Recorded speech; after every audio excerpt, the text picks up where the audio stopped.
Bonjour à tous et bienvenue sur la chaîne Explique-moi ça. Aujourd'hui, je vous explique les règles de haut les mains, peau de lapin. Je suppose que vous connaissez la suite, la maîtresse en maillot de bain. On est sur un jeu de Yannick Robert, illustré par Olivier Fanière et c'est édité chez Le Jeu Français.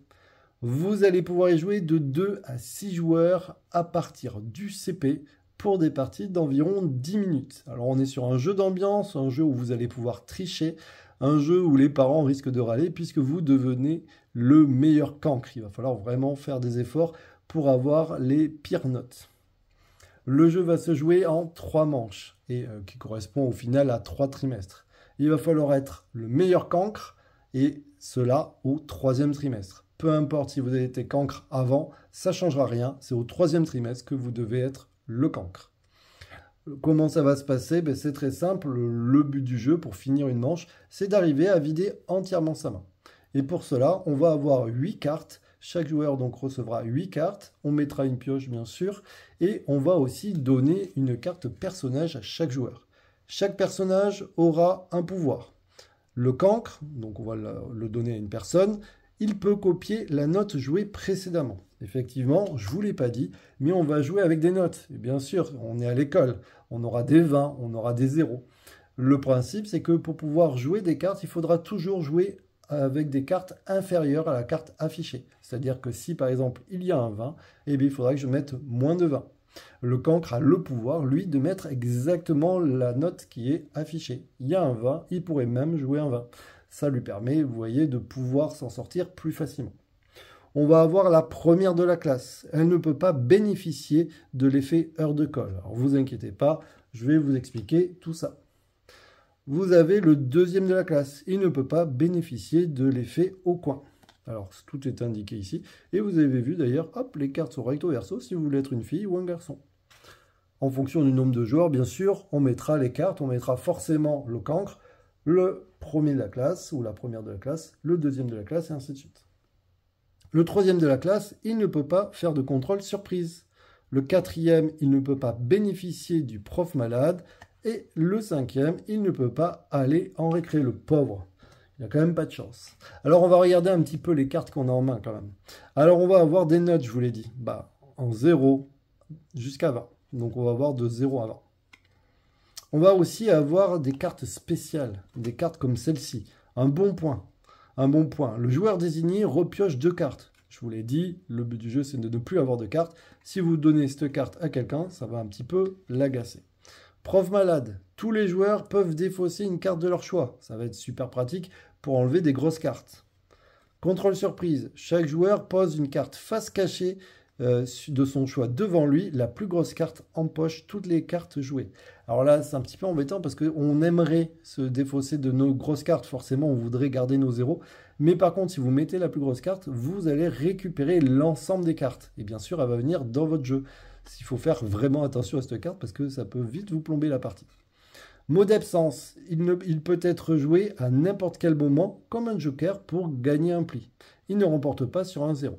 Alors ça veut dire quoi? C'est que je ne vous ai pas expliqué, je vous ai dit on va jouer des cartes et on va jouer de plus en plus petit. Mais en effet, si à un moment donné, il n'y a personne qui joue, c'est-à-dire je pose une carte et personne ne joue après, ça revient à mon tour, il y a toujours ma carte, dans ce cas-là, je gagne le pli et puis je pourrai rejouer.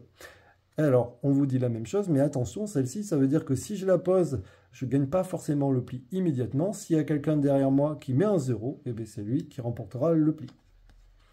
On a heure de colle. Elle permet au joueur de défausser une carte de son choix. Bon, généralement, on va défausser les grosses cartes, vous l'aurez compris. Le joueur désigné passe son tour jusqu'à la fin du pli. Pas la manche, du pli.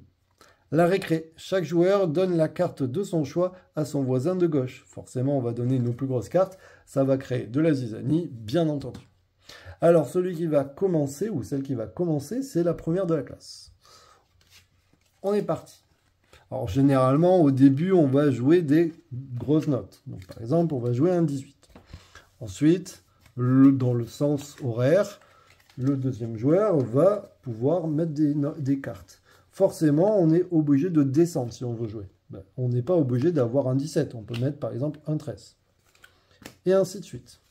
Alors, je vous ai dit que dans ce jeu, on pouvait effectivement tricher. En effet, dans ce jeu, je peux tricher. J'ai le droit, par exemple, de jouer jusqu'à 5 cartes. Hop, je vais essayer de vous montrer ça. Clac, clac, clac. Alors, il faut être malin, il faut le faire discrètement. J'ai le droit de jouer jusqu'à 5 cartes. Et bien sûr, je ne vais pas dire que j'ai joué 5 cartes et de les positionner comme ça. Si personne ne voit rien, ça se passe bien, ça continue de jouer. Par contre, s'il y a quelqu'un qui me grille et qui me dit « Attends, tu as mis des cartes là, et je suppose que c'est pas que des 11. » Dans ce cas-là, il peut vérifier. Comment ça se passe? Je regarde les cartes qui ont été posées et on s'aperçoit que j'ai mis des cartes différentes. En effet, si j'avais mis que des 11, je n'avais pas triché. Au final, j'avais mis un 11.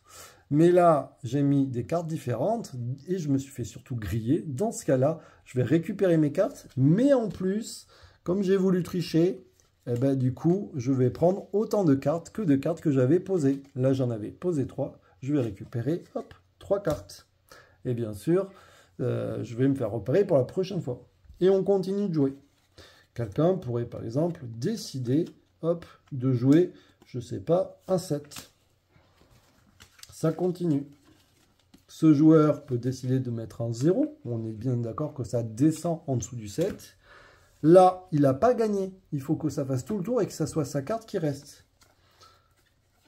Là, lui, il ne peut pas forcément jouer de 0, mais par contre, il peut décider, hop, de jouer une carte et qui dit « Le joueur désigné repioche 2 cartes. » Allez hop, toi tu prends 2 cartes. Et là, vous avez compris que ça part vite en cacahuète. Ensuite, c'est ce joueur-là. Ce joueur-là, est-ce qu'elle peut mettre un 0? Non. Si elle avait été cancre, elle aurait pu mettre la même note, mais là, elle ne peut pas. Donc, par exemple, elle va décider de dire, bah, par exemple, je m'arrête.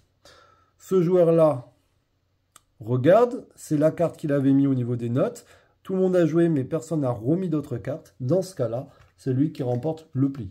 Alors, on met les cartes de côté. Et l'avantage quand même de pouvoir, hop, faire le pli, c'est qu'il va pouvoir prendre une carte et surtout jouer la plus grosse carte, puisque c'est lui qui recommence le pli. Et on est reparti.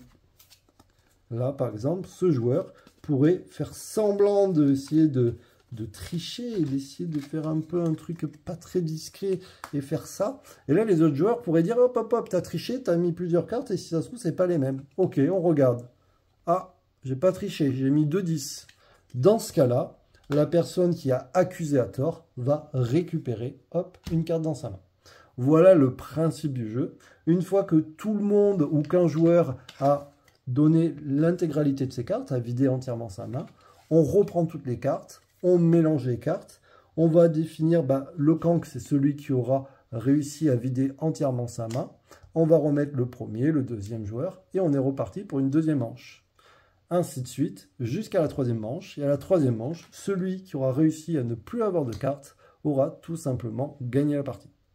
Donc vous l'aurez compris, on est sur un jeu rigolo, un jeu où on va se pourrir, essayer de tricher discrètement, ou alors on va faire croire qu'on a triché alors qu'on n'a pas du tout triché. Bref, c'est assez rigolo. À chaque fois, ce que vous pouvez faire quand c'est votre tour de jeu, vous avez compris que c'est jouer une note qui est plus faible que la précédente, ou alors jouer une carte spéciale. Vous pouvez aussi décider, si jamais vous ne pouvez pas jouer, de piocher une carte. Et c'est possible de la rejouer aussitôt, de la jouer aussitôt, mais vous n'êtes pas obligé. Et après, vous pouvez aussi décider de passer. C'est-à-dire que vous vous dites, là, je peux rien faire, donc c'est au joueur suivant. Voilà les 4 choses que vous pouvez faire. C'est un jeu donc fun. Nous, on a joué à l'apéro, on a trouvé ça rigolo, on s'est bien amusé. Voilà. Moi, je vous dis à très bientôt. N'hésitez pas à vous abonner, à liker, à partager. Ciao, ciao les amis. Et puis, ça va faire rager un petit peu les parents et les profs.